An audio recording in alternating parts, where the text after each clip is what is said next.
I don't want to lose. I hate losing. I know Tank hate losing. Lamont damn sure don't want to lose. So it's going to make for a good fight, man. For a very, very big moment. What is your normal day-to-day like at this time of a camp? I'm also a night person, but I might go to sleep probably around like 3 to 4. Probably wake up probably like 11, get my run in.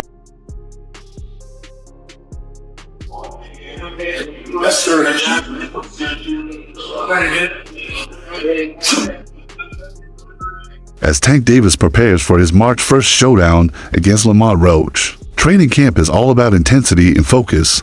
His coach, Calvin Ford, knows one thing for sure: Tank hates losing. That mindset drives him through grueling sparring sessions, relentless conditioning, and strategic film study. Every day in camp, he sharpens his power, speed, and ring IQ, refusing to take shortcuts. Ford sees the fire in his eyes and the hunger to dominate.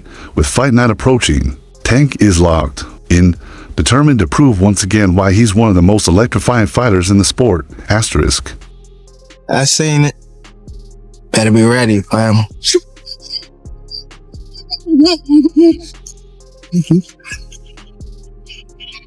I don't want to lose. I hate losing. I know Tank hate losing. Lamont damn sure don't want to lose. So it's going to make for a good fight, man.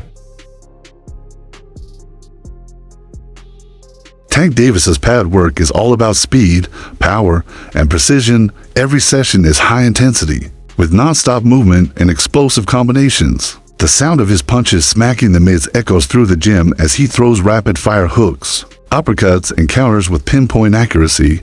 His footwork is just as sharp, cutting angles, staying balanced, and keeping himself in perfect position to strike. Pad work isn't just about offense, it sharpens his defense too. He rolls under shots, slips punches, and reacts instantly to any opening. The pace never slows, pushing his conditioning to the max, even when fatigue sets in. He keeps firing, refusing to let up. Every combination is drilled until it becomes second nature, ensuring he's razor sharp when fight night comes. The sessions simulate real fight scenarios, making sure he's ready for anything in the ring. Whether it's counter-punching, attacking from angles, or setting traps, everything is practiced with a purpose. His reaction time, power, and endurance are all tested as he works through multiple high-intensity rounds. With March 1st approaching, pad work remains a crucial part of his preparation. It's where he fine-tunes his explosiveness, builds fight-ready stamina, and locks in his game plan. Every session is a reminder that he hates losing, and he's training like it.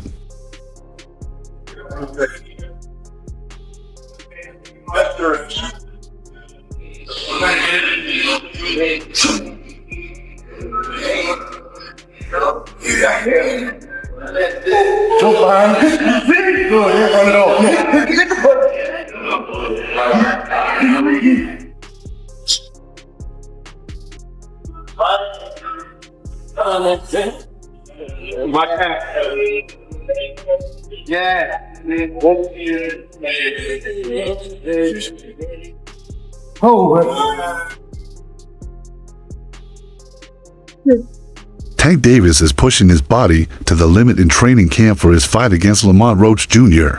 After intense workouts and hard-hitting pad sessions, he takes a moment to get his back cracked by a physiotherapist at the gym.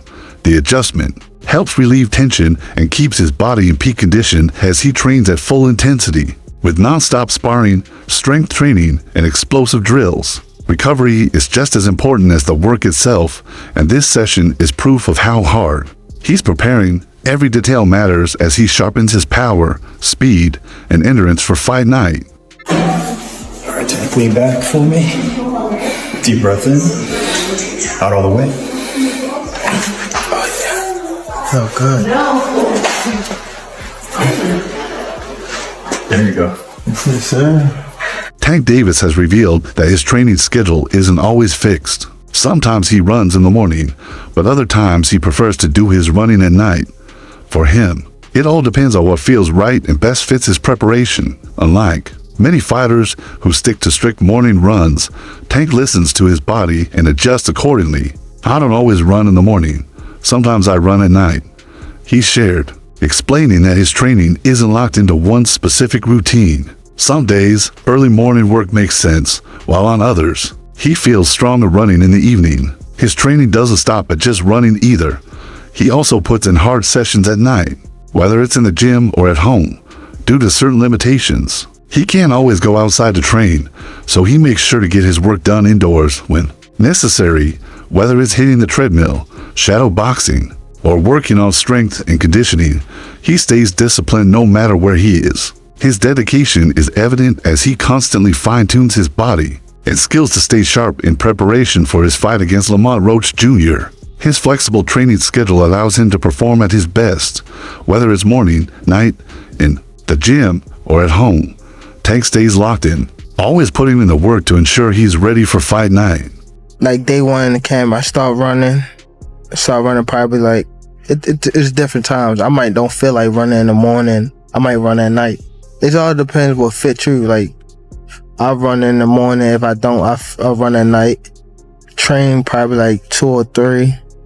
If I want to do something again, I train at night. Or I run. And that'll be it. But when I'm in camp, I really don't go outside. Like, it's hard for me to go outside. So I just be in the gym and home. That's it. Like, I don't go nowhere. Tank Davis is putting on a show in training camp, unleashing pure power on the punching pads ahead of his fight against Lamont Roach Jr. Every punch lands with explosive force, echoing through the gym as he drills vicious combinations. His intensity is unmatched, showing why he's one of the most dangerous punchers in the sport. With every hook and uppercut, his strength and precision are on full display. His hands move fast, but the power behind each shot is undeniable.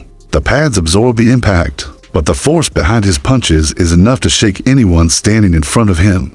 His body mechanics are flawless, generating knockout power from his legs, twisting his core, and driving each punch with perfect technique. Beyond raw strength, his movements are calculated. He cuts angles, sets up counters, and mixes speed with devastating force. Training at this level ensures he's fully prepared to dominate. When he steps into the ring on March 1st, with every session, he's sending a message. He's coming in stronger, sharper, and more dangerous than ever. Lamont Roach Jr. better be ready, because Tank is locked in and ready to make another statement.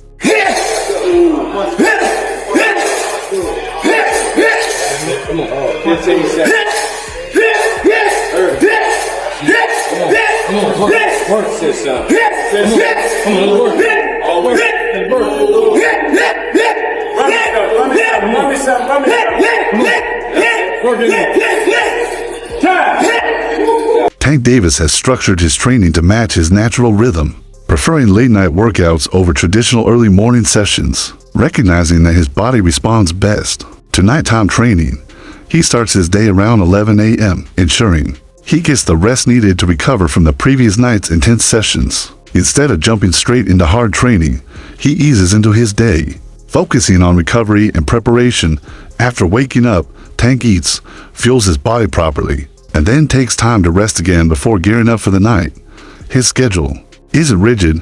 He listens to what his body needs, adjusting when necessary. In the morning, he does light exercises to stay active, keeping his muscles engaged without overexerting himself. These sessions may include stretching, mobility drills, or light shadow boxing, setting the stage for his more demanding nighttime training. When night falls, that's when the real work begins. Tank pushes himself through intense workouts, whether it's sparring, heavy bag work, or conditioning. He thrives under the lights, channeling his energy into refining his power, speed, and endurance. Running is also a key part of his preparation, sometimes done late at night when he feels most in sync with his body. This customized approach ensures he maximizes his performance without being restricted by traditional training norms, whether in the gym or training at home. Tank stays disciplined, always prioritizing what makes him stronger. His ability to adapt and train at his peak times reflects the mindset of a champion, focused, strategic, and fully committed to perfecting his craft ahead of fight night. For a very, very big moment, what is your normal day-to-day like at this time of a camp? I'm also a night person, but I might go to sleep probably around like 3 to 4. Probably wake up probably like 11, get my run in, and then, eat, probably lay back down, and then wake up probably like 6 or 7 and get my night workout in. Damn. So you're doing 2-a-days at this point, running in the morning. Stephen A. Smith sits down with Tank Davis's trainer, Calvin Ford, to discuss the star boxer's journey and what makes him one of the best fighters in the world today. Smith recalls a defining moment in Tank's career when he faced an aggressive, relentless, pit bull-like fighter who was constantly coming forward. Despite the pressure, Tank's movement and boxing skills stood out, solidifying his place among the elite. Ford reflects on when he first knew Tank was destined for greatness. When he told me to believe in him, Ford says, from a young age, Tank carried an unshakable belief in himself, even as they both navigated life's challenges. Cruz. He was 25-0, and he fought that little dude, that little pit bull coming at him all the time. And I mean, the movement, the boxing skills, that to me was the moment that Gervonta Davis hit the scene. And I said, yo, this is one of the best fighters in the world. When did you know he was one of the best fighters in the world? When he told me to believe in him. And that's still here in my head today. Not as Gervonta Davis as a grown man, as a kid. You know, we was going through our trials and tribulations and whatnot. He understand what I was going through to get him where he's trying to go at, and where he's at today. He just say believe. And one of the main things that Mayor O'Malley put up throughout the Baltimore City was, it had a black background, and the word was written, believe, in white.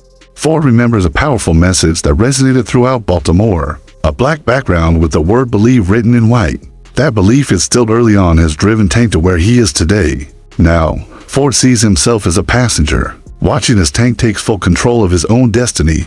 We're in his car now. He's doing the driving, he says. O'Malley put up throughout the Baltimore City had a black background, and the word was written, believe, in white. And when he said that to me, man, it just believed in him. And ever since, I just been believing. And now we at this pinnacle of our life is we're in his car now. You know, he's doing the driving now. So I'm just waiting to look at the sights. You know, when you look at him right now, what is it about him that makes him so special at this moment in time when we see some of the great fighters out there? We were talking about Terrence Crawford. We've been talking about Canelo Alvarez. We've been talking a lot about David Benavidez, who was in the undercard leading into the main event this past Saturday night when Gervonta Davis fought and ultimately knocked out Frank Martin. When asked about Calvin Ford, Tank Davis immediately described him as a father figure. He emphasized that Ford, along with Kenny Ellis, played a crucial role in keeping his team together during camp. Their leadership and guidance provided stability, both inside and outside the gym for Tank. Ford was more than just a trainer. He was a mentor who held everything together. Without him, Tank believes his path might have been different, as the gym gave him the love and discipline he needed. Calvin Ford, what does he mean to you when you hear that name? What does he mean when you first hear that? A father. Father. And then he's one of the guys that held a lot of this, like this whole family together. Him with Kenny, but for sure, like them two, they held the whole camp together. For sure. Wouldn't be here without him? Would you say that? Without Calvin? Yeah, I probably wouldn't be here without him. Just off of the fact of when I was coming to the gym, I was getting that love that I ain't have at home type stuff. So it was always like, Calvin, saying I walked through the gym, Calvin, like looking for him type stuff. Tank also spoke about his mindset before fights, addressing how he handles nerves. He admitted that doubt sometimes crosses his mind, but he never gets too nervous. Any anxious feelings disappear the moment he begins his ring walk. At that point, there's no turning back, and he thrives on the energy of the crowd. He compared it to guarding top athletes like LeBron James in basketball, rather than fear. He feels excitement and eagerness to perform, even in high-pressure moments. He feeds off adrenaline. He recalled a moment when he hit his leg on a microphone after a backflip celebration, highlighting how locked in and energized he is when competing. For Tank, the thrill of the fight outweighs any nerves. But I don't never get nervous. I mean, like too nervous, like when I'm about to like the ring walk. Right. Like, as soon as the ring walk is, I switch to, like, Lock in. if I'm nervous in the back of the room, like, as soon as the ring walk, Yeah, switch, all gone. it's all gone. Yeah. Cause it's like, I can't turn back, Nah. and then I get a thrill off of, like, the people. Like, as soon as I see it, like, Yeah. like, damn, it's mine, type stuff. See, because like, I would guard Kobe, I would guard LeBron, and I'm thinking like, I'm not nervous. I'm excited. I can't wait to get out there and Yeah. guard these motherfuckers. Yeah. Like that was my mindset. I couldn't wait to get to it. Yeah. So it was. I wouldn't think if my mind was nervous. It was just more excitement. Ready But to I get get what to you're it? saying. Yeah. Yeah. I know when your team do get nervous though. And there was one fight where you turned the back flip and you hit your leg on the microphone. That was, I saw that. I'm like, okay now, bro. Yeah. Respected boxing trainer and analyst Teddy Atlas has been one of the strongest advocates of Tank Davis's overall skill set. While most fans and analysts focus on his devastating knockout power, Atlas believes Tank's intelligence, patience, and strategic approach are what make him truly special. Tank is the most complete fighter in boxing today. Atlas stated, "People see the knockouts, but what they don't see is the setup. Tank isn't just throwing wild punches. He's looking for the right key, the right angle, and once he finds it, he knocks his opponent out." This breakdown highlights a crucial aspect of Davis's fighting style, his ability to adjust in the ring. Many power punchers rely solely on their strength, but Tank is different. He takes his time, studies his opponent's habits, and gradually picks them apart. His approach is calculated rather than reckless, making him one of the most dangerous fighters in the sport. He reminds me of the old-time janitors, the superintendents in the big buildings, those big buildings, and they had a big brass key ring about this big with 1,000 keys on it. But every key, they knew that key was for a certain door to get into the building. When he's moving around, I'm saying he's the super with that big key ring, and he's looking for the right key to get in the door. You're great with the analogies. I love that. I love the analogies. And he finds the right key. He does. He doesn't walk into a room and like bang, oh my God, I shouldn't open that door. And a lot of guys do. Romero walked into that room. Garcia walked into that room. So he don't, and that's part of what separates him and makes him a guy that's one of the most complete fighters right now of our time. Atlas also emphasized Tank's patience, a trait that separates him from other knockout artists. He doesn't waste punches, he makes you make mistakes, and then he makes you pay for them. Atlas explained, "This level of discipline allows Tank to stay composed, waiting for the perfect moment to strike. Instead of rushing for an early knockout, his ring IQ is evident in the way he sets traps, controls distance, and forces his opponents into uncomfortable positions. Whether using feints, footwork, or counter-punching, Tank always has a plan." Atlas's praise reinforces the idea that Davis is more than just a knockout machine. He's a thinking fighter who knows how to dismantle opponents with precision and skill, making him one of the most complete boxers in the game today. Popular boxing analyst has praised Tank Davis for being more than just a hard hitter, emphasizing that his fight IQ and strategic approach set him apart.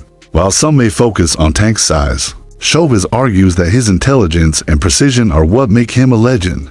At 140, Tank is not a big guy, but he hits with strategy and has the IQ. That's what makes him great, Chauvez stated. He explained that Tank doesn't rely solely on brute strength like other knockout artists.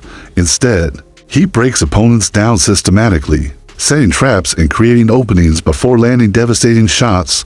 His ability to read opponents in real time allows him to adapt mid-fight, making him dangerous against any style. Chauvez noted that Tank's combination of speed, power, and skill makes him one of the most complete fighters in the division. He's so talented and punches so hard. That's what great ones do, he said. Tank's knockout power is undeniable, but it's his ability to think inside the ring that truly makes him elite. His footwork, head movement, and ability to control distance ensure that he's always in position to land the perfect shot. Whether counter-punching or leading the attack, every move is calculated. Chauvez's analysis reinforces the idea that Tank's greatness isn't just about power, it's about how he uses it. His IQ, timing, and strategic execution make him one of the best fighters in boxing today. As he continues to dominate at 140, His ability to blend skill and strength proves why he's in a league of his own. My thing was, it wasn't that he's a big guy who could go to 140. It was that he's so talented and punch so hard that those skill sets can carry up with him in weight. That's what the great ones do. They have that ability. That's why I mentioned Floyd Mayweather wasn't 154, but his skill set was so good. The difference between Tank and Floyd is that Tank got the type of power. When you got power that carry up like Pacquiao, you can move up many weight divisions, not just, you know, the two that he primarily fought in. We saw him dribbling Mario Barrios off the canvas, so we saw him do it at 140.